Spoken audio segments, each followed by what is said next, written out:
उपस्थित हो रही है।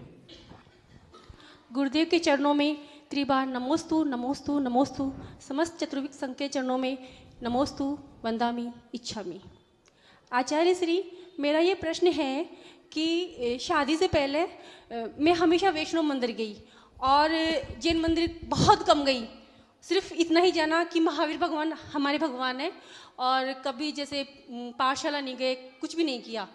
और जैसे ही मेरी सगाई हुई उसके नेक्स्ट डे दूसरे दिन ही मैंने ना मुनि को आहार दिया। उसके बाद में शादी हुई, जैन परिवार में हुई। सासू माँ ऐसी मिली कि उन्होंने मुझे बहुत कुछ सिखाया, पूजा करना सिखाया। एक एक पाठ करते हुए मुझे कदम कदम, जैसे बच्चों की अंगुली पकड़ करके आगे बढ़ाते हैं, वैसे उन्होंने मुझे आगे बढ़ाया और मुझे बहुत कुछ सिखाया। ज़्यादा तो नहीं, लेकिन थोड़ा बहुत सिखाया, मैं ये मानती हूँ।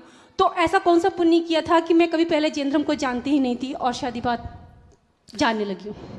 ये ध्यान रखना, पुण्य तो आपका ही है,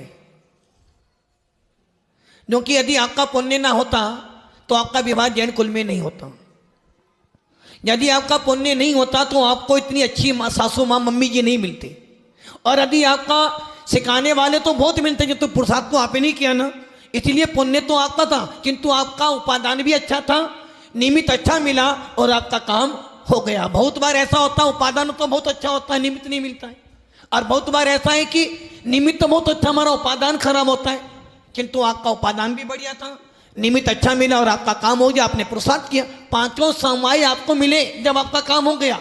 उपादान आपका अच्छा था, निमित्त अच्छा मिला, आपने पुरुषार्थ किया, भाग्य बदला, काल लग दिया और आपका काम हो गया। इसलिए सारा श्रेय आपको जाता है। और मैं ऐसा क्या करूं कि कभी भी मैं ये जैन धर्म ना छूटे मेरे से, और मैं हमेशा इस पथ पर अग्रसर बढ़ती रहूं।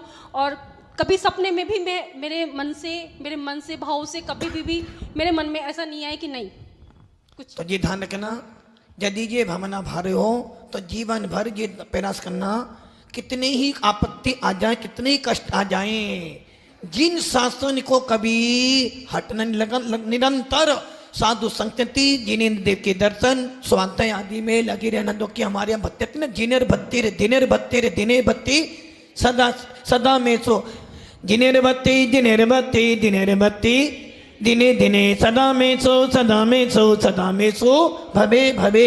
हे भगवंत, जब तक मेरी ये श्वास ये नहीं, जब भी मुझे जन्म मिले, जब भी मुझे कोई पर्याय मिले, तो मुझे हर पर्याय में जिन शासन मिले, इसके लिए निरंतर जिनेन्द्र देव की साधना करना, मंदिर जाना, साधु संतों की भक्ति करना, स्वाध्याय करना, तो अंत समय तक भी आपका जिन शासन आपका साथ छोड़ने वाला नहीं है। और ऐसा क्या होता है कि जैसे ही मैं पास्टर भगवान के मंदिर में आती हूँ और उनके डोक लगाती हूँ, तो मैं चाहे मानसिक रूप से परेशान हूँ, चाहे शारीरिक रूप से परेशान हूँ, वो सारी परेशानियाँ मेरी एक क्षण में ही दूर हो जाती है। देखो, हमारे भगवान कोई जादू टोना नहीं करते हैं, हमारे भगवान कोई चमत्कार नहीं करते। जो चमत्कार करते हैं, जादू टोना करते हैं, वो नकली भगवान होते हैं। असली भगवान कहते हैं, भैया मैं तेरा करता धरता नहीं हूँ, किंतु इतना जरूर है, जब तू मंदिर में आता है, मुझे देता है, तो तेरे भाव अच्छे बन जाते हैं। और जब तेरे अच्छे भाव बन जाते हैं, तेरा काम हो जाता है और तू मेरा नाम ले लेता है। नमस्ते। ये तो संसार का नियम ही रहा है कि जिसको जो वस्तु फ्री में मिली है उसको उसका मूल्य नहीं होता है, और जो पुरुषार्थ करके कमाता है उससे उसको मूल्य होता है। वैष्णव धर्म में जन्म लेने के बाद भी पुरुषार्थ करके जैन धर्म को अपनाया, और जो जन्म से जैन है उसे रोज मन को खट्टा करना पड़ता है। माता जी कह रही है कि आपकी सासू माँ ने दीक्षा ली है, तो आप भी यही भावना भाना कि अब वैष्णव धर्म से जैन धर्म को अपना लिया। अब इस जैन धर्म में जो उत्कृष्ट स्त्री का पर्याय है, आर्य का पद को प्राप्त करके अपनी आत्मा का